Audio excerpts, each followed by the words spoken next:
নবী আমার দিন প্রচার আরম্ভ করলেন। মক্কার জমিনে 13টি বছর আমার নবী দিন প্রচারের কাজ আরম্ভ করে দিয়েছেন। মক্কার জমিনে যে কত অত্যাচার উৎপীড়ন কষ্ট সহ্য করলেন। মক্কার জমিনে নবী আমার তিষ্ঠিতে না পারে তাইফের জমিনে গেলেন। তাইফে 6 মাইল রাস্তা পর্যন্ত তাইফবাসীরা নবীজির শরীরের রক্ত দিয়া 6 মাইল রাস্তা লাল করে দিল। নবীজির চামড়া তাদের পাথরের আঘাতে ফেটে গেল। হযরত যায়েদ রাদিয়াল্লাহু তাআলা আনহু বলেছেন, আল্লাহর নবীর সঙ্গে আমি ছিলাম, পাথরের আঘাতে নবীজির চামড়া ফেটে রক্তগুলো চুয়ে জুতা মোবারকের মধ্যে পড়েছিল। যখন আমার দিনের নবী তাইফের জমিন দিয়া হাঁটতেন, হাঁটার সময় যেভাবে পানি জুতার মধ্যে দিয়ে হাঁটলে খপ খপ খপ খপ চপ চপ চপ চপ শব্দ হয়, আমার দিনের নবী বিশ্ব নবী হাঁটার সময় ওরকম শব্দ অনুভব করেছিলাম। বুঝলেন আমার বন্ধুগণ, তাইফের ময়দানে পাথরের আঘাত নবী আমার খেয়ে আবার মক্কায় ফিরে আসলেন।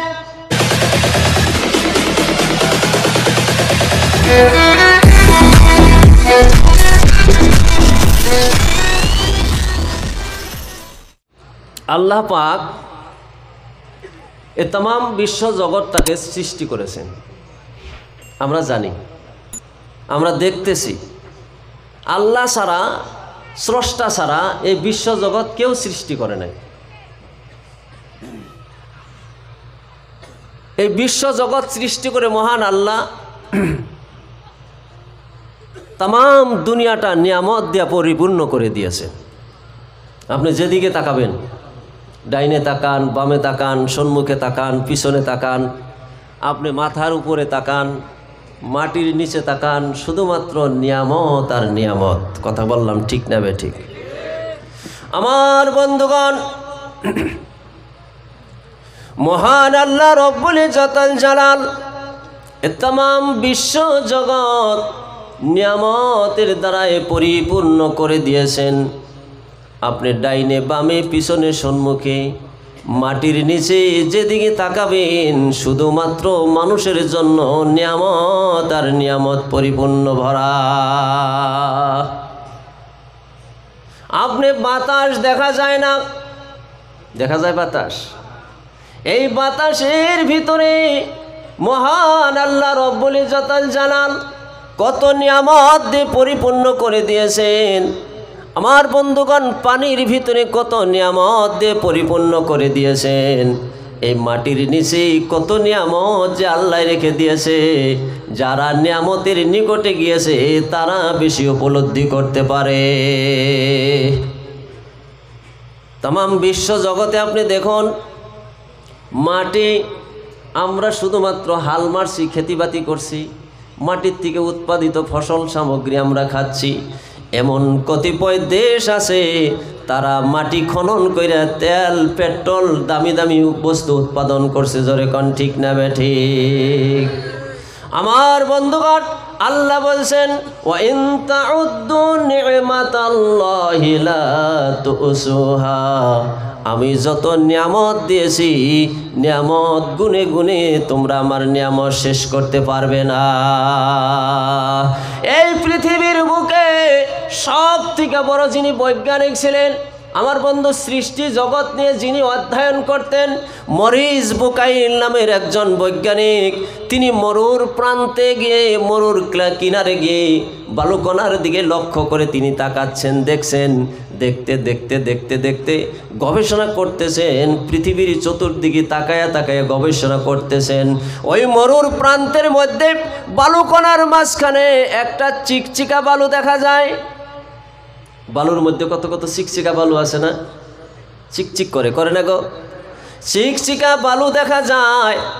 আর ওই চিকচিকা বালু কণার দিকে লক্ষ্য করে মরিস বুকাইল বলেছিলেন, আল্লাহ আমারে যে জ্ঞান দিয়েছ, এই জ্ঞানের দ্বারাই তোমার প্রশংসা, তোমার এই নিয়ামতের যদি শুকরিয়া আদায় করতে চাই, একটা চিকচিকা বালু যে তুমি সৃষ্টি করেছো তারও শুকরিয়া আদায় করে শেষ করতে পারবো না।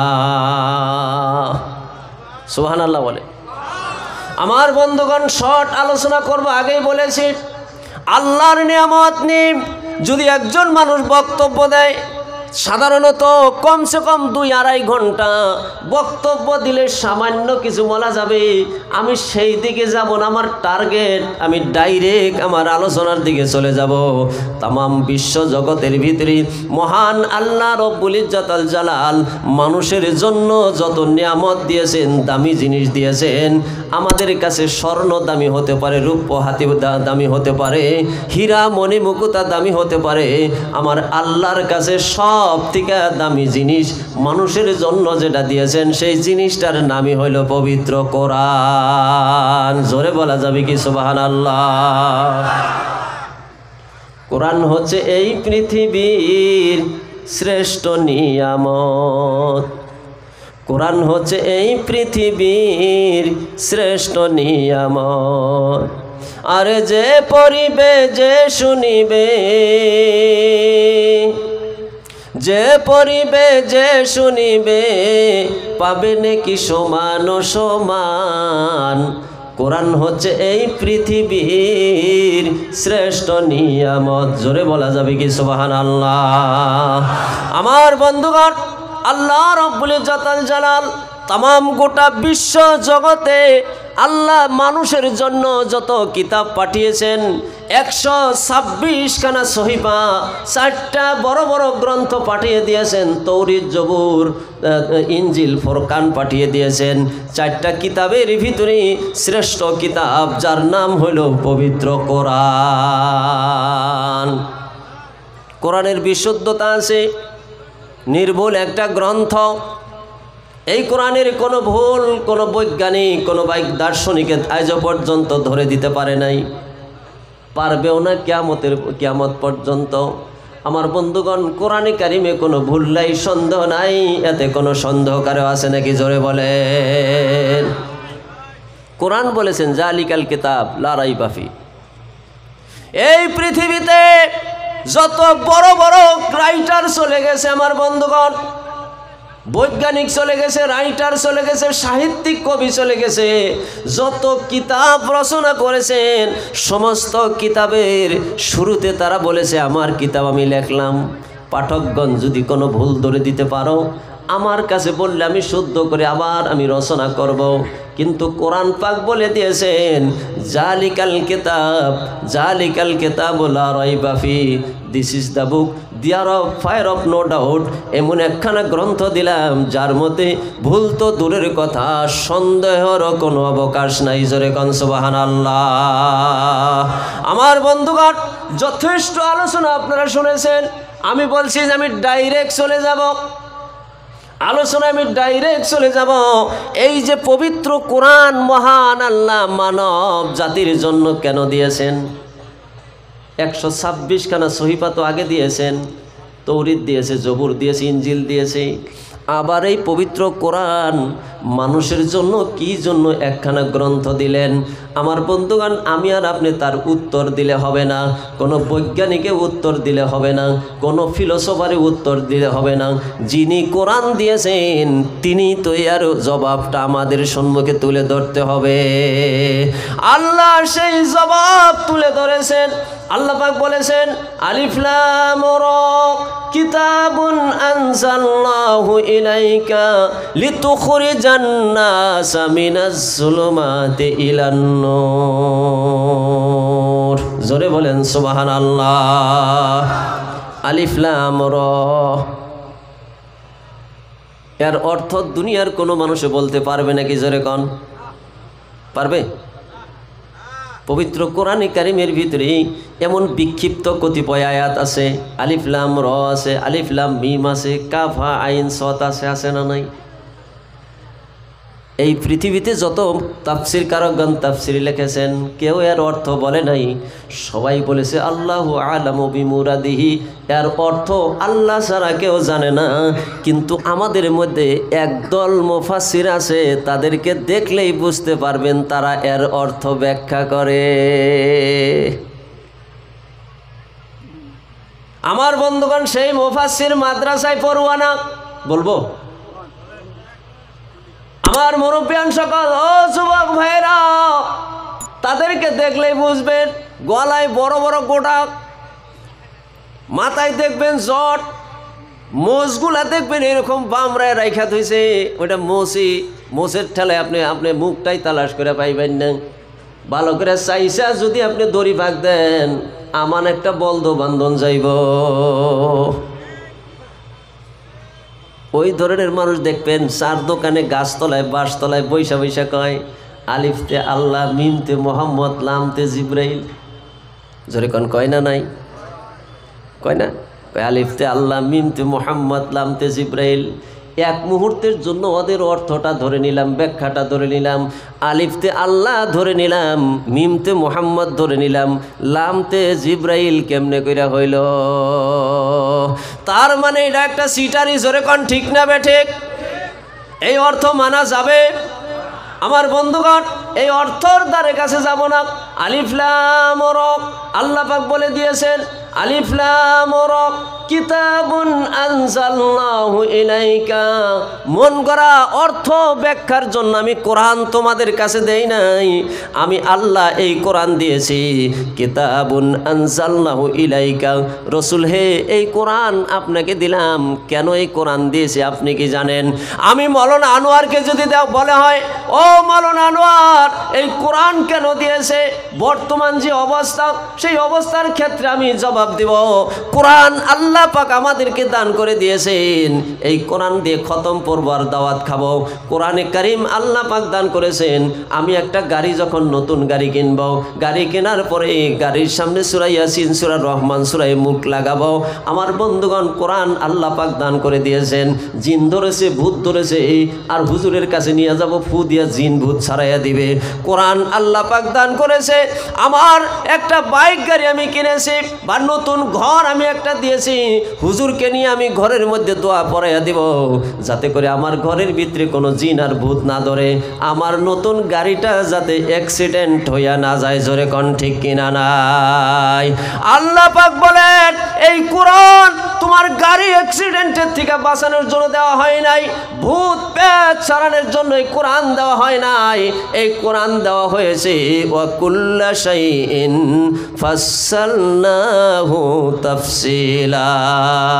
তোমার জীবনটা, তোমার মানব নামের এই মহা সম্পদটা যাতে অ্যাক্সিডেন্ট হইয়া জাহান্নামের গর্তের মধ্যে পতিত না হয়, যার জন্য কোরআন নামের একটা গাইড বুক তোমাকে দান করে দেওয়া হয়েছে। ওই গাইড বুক দিয়ে তুমি আস্তে আস্তে আস্তে চলতে চলতে জাহান্নামের পথটাকে অতিক্রম করে জান্নাত নামের শান্তির বাসরে তুমি যেতে পারো। আমার বন্ধুগণ, আল্লাহ জানিয়ে দিলেন আলিফ লাম রা কিতাবুন আনজালনাহু ইলাইকা। হে রাসূল, এই কোরআন আপনার উপরে কেন নাজিল করেছি আপনি কি জানেন? এই জন্য নাজিল করেছি লিতুখরিজান নাসা মিনাজ যুলুমাতি ইলান নূর। এই কোরআন আপনাকে দেওয়া হয়েছে এই জন্য যাতে করে তামাম গোটা জগতের সমস্ত মানব মণ্ডলীকে পঞ্জীভূত আন্ধার থেকে আপনি আলোর সন্ধান দিতে পারেন। জোরে কোন সুবহানাল্লাহ। এই পৃথিবীতে যত মতবাদ আছে, কার্ল মার্ক্সবাদ, লেনিনবাদ, মাও সেতুংবাদ, যত বাদ আছে সমস্ত বাদ হচ্ছে অন্ধকার, আর পবিত্র কোরআনের বাদ হচ্ছে আলো। আলো আলো চিল্লায়া বলেন একবার সুবহানাল্লাহ। আমার বন্ধুগণ, আলো আর অন্ধকার আমি আস্তে আস্তে চাপিয়ে দিব, একদম শর্টলি আলোচনা বন্ধু। এই যে আলোর কথা বলেছেন, তামাম দুনিয়াটা অন্ধকার, আর কোরআনের জ্যোতি হচ্ছে, কোরআন হচ্ছে আলো। এই পৃথিবীতে আমার বন্ধুগণ অন্ধকার দুই প্রকার। জোরে কোন কয় প্রকার? একটি হচ্ছে রাত্রির অন্ধকার, আরেকটি হচ্ছে মানুষের পাপের অন্ধকার। আর দিনের আলো, এই আলো দুই প্রকার, একটি হচ্ছে দিনের আলো, আরেকটি হচ্ছে পবিত্র কোরআনের আলো। দেখবেন এই পৃথিবীতে কতিপয় প্রাণী আছে তারা রাত্রির আলো পছন্দ করে না। পৃথিবীতে কতিপয় যারা প্রাণী আছে তারা যত রাত হবে তত তাদের কাছে পছন্দ। যেরকম ফেসা, চামচিকা, রাত্রিতে যদি রাত্রি প্রহর হয় তাদের কাছে কিন্তু সেগুলা ভালো লাগে না। জোরে কোন ঠিক না বে ঠিক? আমার বন্ধুগণ, ঠিক তদ্রুপ মানুষের মধ্যেও ফেসা সদৃশ, চামচিকা সদৃশ কতিপয় মানুষ আছে, তারা পবিত্র কোরআনের আলো পছন্দ করে না। জোরে কোন আছে না নাই? আপনি এই যে মাদ্রাসার হুজুররা যদি একটু কালেকশনে যায়, মাদ্রাসার সেক্রেটারি কমিটি যদি একটু কালেকশনে যায়, কোটিপতি মানুষ রিসিপ্টটা দেওয়ার পরেই দেখবেন সে ফকিরপতি হইয়া যায়। আছে না নাই এরকম মানুষ? যেরকম আছে না নাই? আমার বন্ধুগণ, এই কোরআন নামের বাতিটাকে নিভিয়ে দেওয়ার জন্য, কোরআন নামের লাইটটাকে দুনিয়ার থেকে বিদায় করার জন্য তাম বিশ্ব জগতে চক্রান্ত করতেছে আমার বন্ধু। আর আবহমান কাল থেকে চক্রান্ত চলে আসছে, আজও পর্যন্ত কেউ কিন্তু বাতি নিভাইতে পারে নাই। 2013 সালে আমার একটা ঘটনা মনে পড়ে গেল। 2013 সালে আমেরিকার জমিনে একজন ইহুদি, নাম তার বাস্তব টেরিজম, তিনি আল্লাহর কালাম পবিত্র কোরআনটাকে পইরা তাম দুনিয়ার সমস্ত মুসলমানকে অপমান করার জন্য চেষ্টা করল। আপনারা জানেন ঘটনা, 2011 সালে যখন এই ঘটনা শুনলাম, মনটা কেঁদে গেল, প্রাণটাকে ভেঙে গেল। কি করব, করার উপায় নাই। আল্লাহ পাকের কাছে দোয়া করলাম, আল্লাহ তোমার পবিত্র কোরআন আমেরিকার জমিনে পড়বে, এটা তো আমার সহ্য হয় না। আল্লাহর কাছে দোয়া করলাম, সকালবেলা কোরআন পড়বে, একটু খবর নেওয়ার জন্য টিভির সামনে চলে গেলাম। ইন্ডিয়ার বাতুরিতে কিছু পাইলাম না, বাংলাদেশের বাতুরিতে একটু পেলাম। বাংলাদেশের বাতুরি পরিবেশন বলে দিলেন, আজকের ডেটে আমেরিকার জমিনে যে কোরআন পড়ার কার্যসূচি ছিল, তদানীন্তন সময়ের রাষ্ট্রপতি বারাক ওবামা সেই কোরআন পড়ার কার্যসূচিটাকে বাতিল করে দিয়েছে। কিন্তু আমাদের বাংলাদেশের একজন হিন্দু, নাম তার নকুল কুমার বিশ্বাস, যেরকম কি আমার বন্ধুগণ বাতরি পরিবেশক বলে দিলেন, আমাদের বাংলার জমিনের একজন গায়ক, তিনি কোরআন নিয়ে কেন কোরআন পড়তে পারবে না সেই সংক্রান্তে তিনি একটি গজল রচনা করেছেন। একটু পরেই আপনাদের সম্মুখে সেই গজলটা পাঠ করে শোনাবে। আমার বন্ধুগণ এত সুন্দর গজল গাইলেন, আমি শুনলাম, আমার মনটা তো জুড়াইলই, সঙ্গে সঙ্গে গজলটা আমি মুখস্থ করলাম।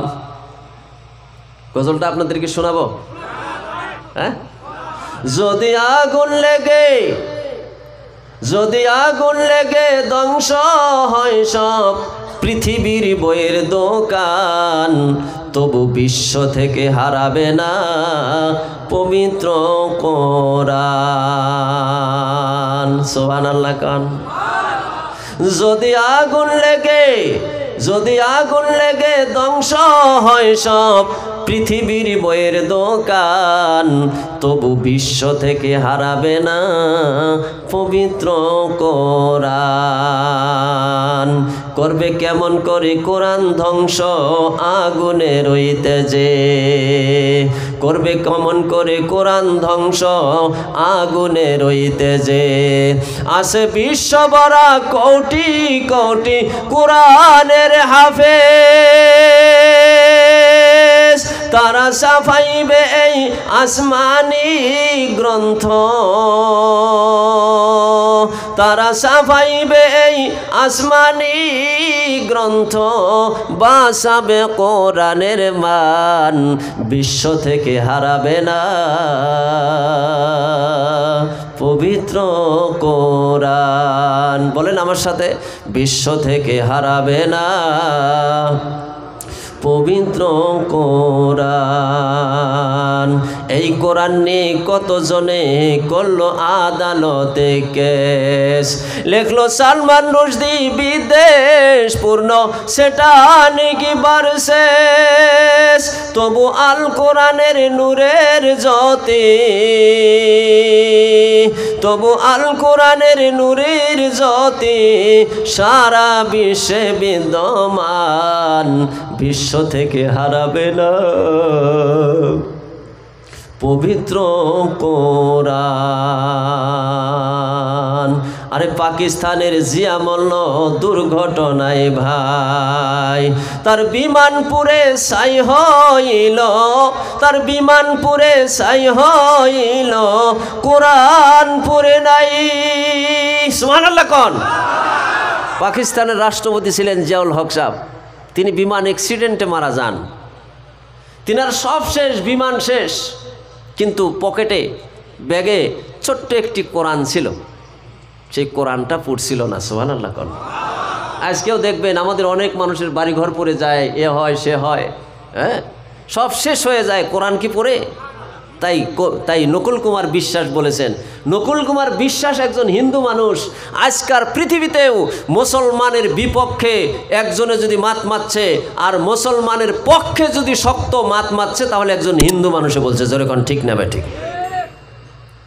পাকিস্তানের জিয়া মল্ল দুর্ঘটনায় ভাই, তার বিমান পুড়ে ছাই হইল, কোরআন পড়ে নাই। গ্রন্থ যেমন ছিল তেমন আছে, গ্রন্থ যেমন ছিল তেমন আছে, একটি সূরাও হয়নি ম্লান, বিশ্ব থেকে হারাবে না পবিত্র কোরআন। সুবহানাল্লাহ। কোন কোরআন দুনিয়ার থেকে শেষ করতে পারবে, বিদায় করতে পারবে? হ্যাঁ, যেরকম পারবে। কেন পারবে না? একটা উদাহরণ দিলেই আপনারা বুঝতে পারবেন। এই এনে যদি আগুন জ্বালানো হয়, জাবা জঙ্গল দিয়া বহুত আগুন জ্বালে, ধাউ ধাউ করে আগুন জ্বলছে, 4-5 জন লাঠি দিয়া যদি আপনি বলেন যে লাঠি দিয়া বাইরে আগুন নিবান, ভাই আগুন নিবানো যাবে? যেরকম পারবে? কি হবে? আগুন কমবো না বাড়বো? আরও বাড়বো। যেরকম ঠিক কিনা নাই? আমার বন্ধুগণ, আমার আল্লাহ জাল্লে শানু পরওয়ারদিগারে আলম তিনার পাক কালাম পবিত্র কোরআন কারীমের ভিতরে জানিয়ে দিলেন, ইউরিদুনা লিউতফিউ নূরাল্লাহি বিআফওয়াহিহিম ওয়াল্লাহু মুতিম্মু নূরিহি ওয়ালাউ কারিহাল কাফিরুন। ও কাফির বেঈমানেরা শুনে নাও, আমার আল্লাহর কালাম তোমরা কি মুখের ফুৎকার দিয়া আমার দিন নামের মহাজ্যোতিটাকে তোমরা মুখের ফুৎকার দিয়া নিবে দিতে চাও নাকি? কখনোই কখনোই তোমরা এটা পারবে না। জোরে বলা যাবে কি সুবহানাল্লাহ? আমার বন্ধুগণ, আরো একটা উদাহরণ যদি আমি দেই, এই যে লাইটটা দেখছেন না লাইটটা? এই যে হ্যালোজিন লাইট দেখছেন না? নাই কেউ ফু দিয়া নিবাইতে পারবেন? জোরেগান পারবেন? সব মানুষ যদি একযোগে ফু দেয়, এই আপনাদের বঙ্গাইগাঁও না, এটা কি চিরাং ডিস্ট্রিক্টের সমস্ত মানুষ যদি একযোগে ফু দেয়, নিববে? সারা আসামের মানুষ? আমার বন্ধুগণ, সারা আসাম কেন, গোটা বিশ্ব জগতের সমস্ত মানব মণ্ডলী যদি একযোগে ফু দেয়, এই লাইটটা নিবাইতে পারবে না। কেন পারবে না? লাইটটার নির্দিষ্ট জায়গায় একটা সুইচ লাগানো আছে। যেরকম আছে না নাই? ওই সুইচটা অন করা আছে, ওই ছোট্ট বালকটা যদি অফ করে দেয় এখনই নিবিয়া যাবে। আমার আল্লাহ জানান, ও तमाम দুনিয়ার মানুষ শুনে নাও, আমি আল্লাহ কোরআন নামের লাইটটা, কোরআন নামের বাতিটা तमाम দুনিয়ার মানুষের কাছে দিয়েছি, কিন্তু এর সুইচটা কোনো দেওয়ানি মাতাব্বর মাস্টার ইঞ্জিনিয়ার প্রফেসর রাজা বাদশার কাছে দেই নাই। এর সুইচটা আমি আল্লাহ আমার আরশে আজিমের সঙ্গে লাগিয়ে রেখেছি। জোরে কোন সুবহানাল্লাহ। লা ইলাহা ইল্লাল্লাহ। আমার বন্ধুগণ, সেই আল্লাহর কালাম পবিত্র কোরআন, এর পক্ষে না আমরা বিপক্ষে? যেরকম এর পক্ষে না আমরা বিপক্ষে? আমার বন্ধুগণ, এই কোরআনের পক্ষে মুখে থাকলে হবে না, কোরআনের পক্ষে আমরা মুখে না বুকে? জোরে কন, আওয়াজ দিয়ে এখন, মুখে না বুকে? আমার বন্ধুগণ, যদি আমরা কোরআনের পক্ষে এই বুক দিয়ে নিতে চাই, আমাদেরকে কোরআনের জন্য 3টা জিনিস দেওয়া লাগবে। আমার বক্তব্য শর্ট করে দেব। 3টা জিনিস আমাদেরকে কুরবানি করতে হবে। এই 3টা জিনিস দিয়াই সাহাবায়ে কেরাম আল্লাহর দ্বীন দুনিয়ায় কায়েম করেছিলেন। আল্লাহর নবী বিশ্ব নবীর প্রতি আন্তরিকতা মহব্বত দেখিয়েছিলেন 3টা জিনিস দিয়ে। 1 নাম্বার, আল্লাহর নবীর সাহাবাগণ আল্লাহর দ্বীনের জন্য, কোরআনের জন্য নিজের জীবনটা উৎসর্গ করতে কুণ্ঠাবোধ করে নাই। আল্লাহর নবী দিন দুনিয়ায় প্রচার আরম্ভ করে দিলেন। শর্ট শর্ট আলোচনা বন্ধ। নবী আমার দিন প্রচার আরম্ভ করলেন। মক্কার জমিনে 13টি বছর আমার নবী দিন প্রচারের কাজ আরম্ভ করে দিয়েছেন। মক্কার জমিনে যে কত অত্যাচার উৎপীড়ন কষ্ট সহ্য করলেন। মক্কার জমিনে নবী আমার তিষ্ঠিতে না পারে তাইফের জমিনে গেলেন। তাইফে 6 মাইল রাস্তা পর্যন্ত তাইফবাসীরা নবীজির শরীরে রক্ত দিয়া 6 মাইল রাস্তা লাল করে দিল। নবীজির চামড়া তাদের পাথরের আঘাতে ফেটে গেল। হযরত যায়েদ রাদিয়াল্লাহু তাআলা আনহু বলেছেন, আল্লাহর নবীর সঙ্গে আমি ছিলাম। পাথরের আঘাতে নবীজির চামড়া ফেটে রক্তগুলো চুয়ে জুতা মোবারকের মধ্যে পড়েছিল।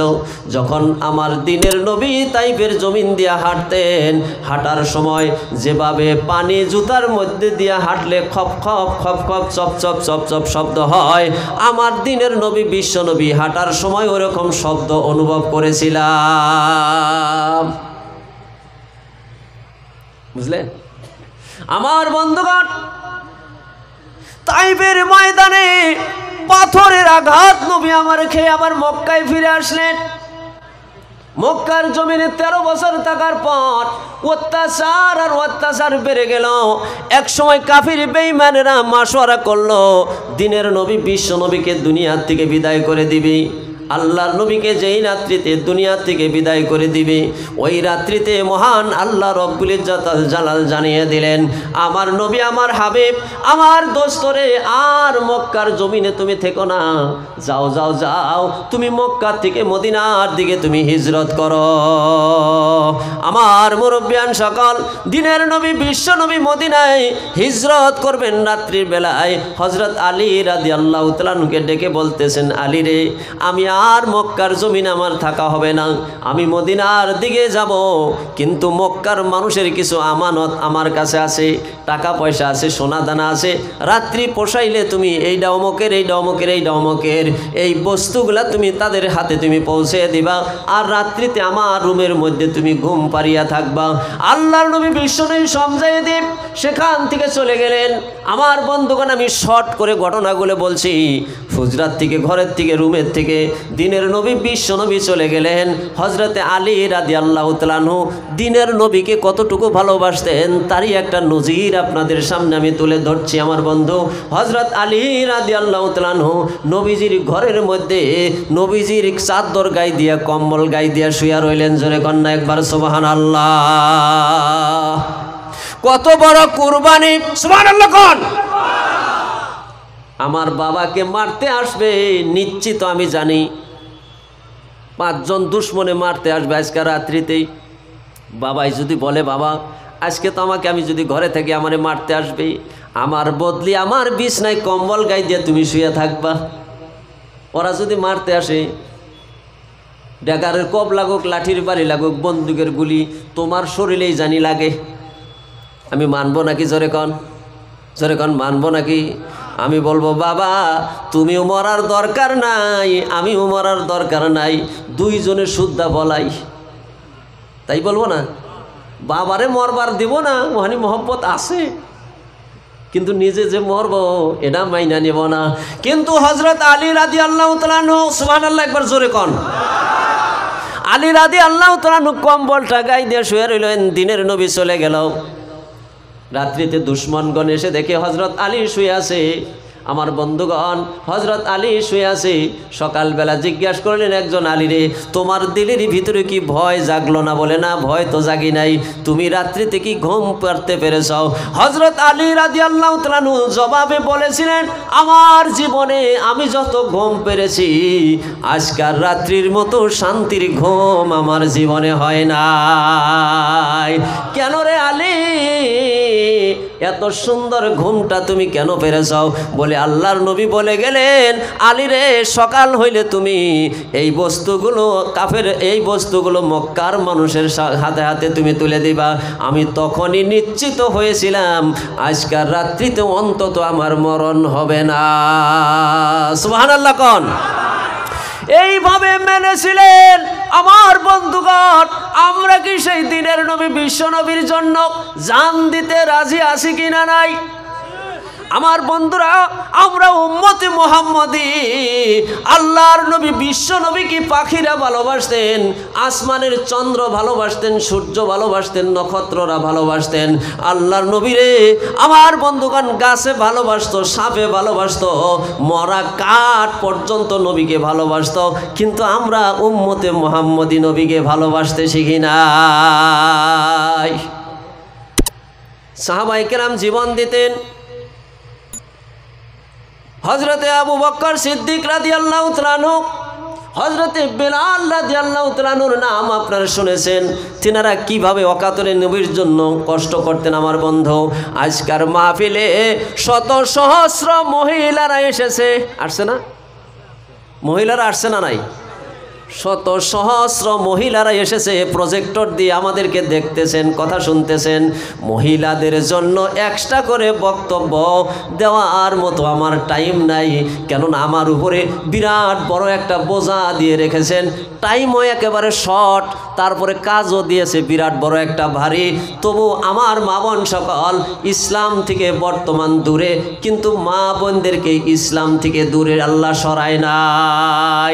যেই সময় নারীর কোনো মর্যাদা ছিল না, নারী কন্যা সন্তান হইলে গলায় টিপে টিপে মেরে ফেলতো, বাবার চেহারা মলিন হয়ে যাইত। আমার মা বোন সকল, যেই সময় নারী সমাজের ভিতরে ছিল আবর্জনা। আমি একটা কিতাব পড়েছিলাম এক সময়, আজ থেকে নিয়ে 10 বছর আগে আমি একটা কিতাব কিনেছিলাম। ডক্টর জাকির নায়েক সেই কিতাবটা লিখেছিলেন, নারীদের ইতিহাস সম্পর্কে সেই কিতাবটা ছিল। আমি সেই কিতাবটার মধ্যে দেখেছিলাম আল্লাহর নবী, বিশ্ব নবী দুনিয়ার মধ্যে আসবেন, তার 1 বছর আগে আরবের মধ্যে বিরাট বড় একটি কনফারেন্স হয়েছিল। সেই কনফারেন্সের মধ্যে দেশ বিদেশের বড় বড় রাইটার, বড় বড় লেখক, বড় বড় রাজা বাদশাগণ এসেছিলেন। তারা এসে সেই সময় আমার মা বোন সকল, তিনারা সেই মিটিংয়ের কার্যসূচি ছিল নারীরা মানুষ না অন্য কোনো কিছু। সেই কার্যসূচি 3 দিনিয়া প্রোগ্রামে পাশ হয়েছিলেন। নারীরা মানুষ না, নারীরা শুধুমাত্র আমাদের জন্য ভোগের সামগ্রী। জোরে কোন একবার নাউজুবিল্লাহ। ইসলাম আসলো, আমার বন্ধুগণ, নারীকে গলায় টিপে টিপে হত্যা করত। আল্লাহর নবীর কাছে এক সাহাবা গিয়ে কয়, নবীজি, আমার মেয়েটাকে আমি গলায় টিপে টিপে হত্যা করেছি, 70 জন আমি কন্যা সন্তানকে হত্যা করেছি, আমার জীবনের গুনাহ খাতা কি মাফ হয়েছে নাকি? শেষের বেলায় আমার মেয়ে জামিলাকে আমি হত্যা করেছি। জামিলার ঘটনাও আমি বলবো না, জামিলাকে আমি হত্যা করেছি, ওই জামিলার হত্যার গুনাহ কি আমার মাফ হয়েছে নাকি? জামিলারকে হত্যার ঘটনা আল্লাহর নবী বিশ্ব নবীর কাছে বললেন। আল্লাহর নবী, দিনের নবী কাঁদতেছেন, 2 চোখের পানি টপ টপ টপ টপ করে পড়ে। দিনের নবী আমার সেই জায়গা থেকে উঠিয়া আল্লাহ পাকের কাছে তাকে রইলেন। আল্লাহ রব্বুল ইজ্জতুল জালাল ওহীর দ্বারা জানিয়ে দিলেন, নবী হে আমার, তামাম দুনিয়ার সমস্ত মানুষকে জানিয়ে দিন, হুন্না লিবাসুল লাকুম ওয়া আনতুম লিবাসুল লাহুন্না। জোরে জোরে কোন সুবহানাল্লাহ। ও দুনিয়ার পুরুষরা, নারীকে ছোট করো না, নারী হচ্ছে তোমাদের পোশাক। ও দুনিয়ার নারীরা, তোমরাও পুরুষকে তাচ্ছিল্য করিও না, পুরুষ হচ্ছে তোমাদের পোশাক। ও দুনিয়ার পুরুষরা, তোমাদের যৌবন, শক্তি, সমর্থ, তোমাদের বাহাদুরি সব কিছু ধুলাই লুটিয়ে যাইতো আর যদি আমি নারী জাতিটাকে সৃষ্টি না করতাম। কথা কন হাসান মিসা? আবার আল্লাহ বলেন, ও দুনিয়ার নারীরা, তোমাদের রূপ যৌবন, তোমাদের মানজা ঘুমানে সেই মিষ্টি হাসিটা, ঠোঁটের পাতা পাতা সেই মিষ্টি হাসিটা, তোমার সেই ডাবর ডাবর চোখের সেই চাউনিটা, এই পৃথিবীর বুকে কাউকে তুমি দেখতে পেতে না যদি আমি পুরুষ জাতিটাকে বানিয়ে না দিতাম। জোরে কোন ঠিক কিনা নাই? আমার মা বোন সকল, ইসলাম আপনাদেরকে তো ঠকায় নাই। যখন ইসলাম, এই আল্লাহ পাক ইসলামের মধ্যে যখন কবুল করেছেন, সর্বপ্রথম যাকে কবুল করেছেন তিনি একজন মহিলা। শাহাদতের ক্ষেত্রে সর্বপ্রথম যাকে শাহাদত হিসাবে গ্রহণ করেছেন তিনিও তো একজন মহিলা, হযরতে সুমাইয়া রাদিয়াল্লাহু তাআলা আনহা। জোরে বলা যাবে কি সুবহানাল্লাহ? আমার মা বোন সকল, আসুন ইসলামের দিকে আসুন। নবী আমাদের জন্য কষ্ট করেছেন। নারী পুরুষ নির্বিশেষে আল্লাহর দিন রক্ষার জন্য যদি আমরা মেহনত করি, সর্বপ্রথম আমাদের জানটা দেওয়া লাগবে, তবেই তো ইসলাম রক্ষা হবে। জোরে কোন ঠিক কিনা নাই? এই যে ইসলাম, আমরা ভাবি ওই অমুকে রক্ষা করবে, তমুকে রক্ষা করবে, তমুকে রক্ষা করবে। আমাদের দিন, আমাদের ইসলাম আমাদেরকেই রক্ষা করা লাগবে। জোরে কোন ঠিক কিনা নাই? সাহাবায়ে কেরাম কারো দিকে তাকায় নাই, নিজের জীবন দিয়ে ইসলাম রক্ষা করেছে। আমার বন্ধুগণ, আমি বলেছিলাম বেলাল রাদিয়াল্লাহু তাআলা আনহুর কথা। আমার বন্ধু বেলালের কষ্টের কথা আপনারা জানেন, হযরতে খাব্বাব রাদিয়াল্লাহু তাআলা আনহুর কষ্টের কথা আপনারা জানেন। আমার বন্ধুগণ, হযরতে জাফর রাদিয়াল্লাহু তাআলা আনহুর কথা আপনারা জানেন। তিনারা নিজের জীবনটা দিয়া কেমনে করে ইসলাম জিন্দা করে রেখেছিলেন। হযরত জাফর রাদিয়াল্লাহু তাআলা আনহু মোতার প্রান্তে যুদ্ধ করতেছেন, সেনাপতি ছিলেন তিনি। যুদ্ধ করতে করতে করতে করতে হযরত জাফর রাদিয়াল্লাহু তাআলা আনহুর এক পর্যায়ে তেনার ডান হাত কেটে দিলেন। ডান হাতটা যখন কেটে দিল, ডান হাতটা জমিনের মধ্যে পড়ে গেল। বাম হাত দিয়ে ইসলামের পতাকা উঁচু করে ধরলেন। আবার একজন এসে বাম হাতের মধ্যে কোপ দিলেন। বাম হাতটা কেটে যখন পড়ে গেল, দুইটা কাটা হাত দিয়া বুকের মধ্যে ইসলামের পতাকা উঁচু করে ধরলেন। জোরে বলা যাবে কি সুবহানাল্লাহ? আবার একজন এসে গলার মধ্যে কোপ দিলেন, গলাটা কেটে জমিনের মধ্যে পড়ে গেল। ময়দানে এলান হয়ে গেল, মুসলমানের সেনাপতিকে কাতল করে দেওয়া হয়েছে। একজন চালাক সাহাবা এসে লক্ষ্য করে দেখে ঘটনা সত্যি কিনা নাই। লক্ষ্য করে দেখে হযরত জাফর রাদিয়াল্লাহু তাআলা আনহুর ডান হাতটা এক জায়গায় পড়ে আছে, বাম হাতটা এক জায়গার মধ্যে পড়ে আছে, গলাটা নিজের অংশটা এক জায়গার মধ্যে পড়ে আছে। যতক্ষণ পর্যন্ত ইসলামের পতাকা কেউ হাত দিয়া ধরে নাই, ততক্ষণ পর্যন্ত কাটা মাথা দিয়া দাঁত দিয়া কামড়ায়া ইসলামের পতাকা উঁচু করে ধরে রেখেছিলেন, জমিনে পড়তে দেয় নাই। সুবহানাল্লাহ বলেন। আমরা তো তাদেরই উত্তরসূরি, আমরাও ইসলাম আমরা জিন্দা রাখবো। জোরে বলেন ইনশাআল্লাহ। জীবনের এক পল অনুযায়ী পর্যন্ত, এক ফোঁটা রক্ত থাকা পর্যন্ত ইসলামের একটু পর্যন্ত ক্ষতি আমরা হতে দিব না। জোরে বলা যাবে কি সুবহানাল্লাহ?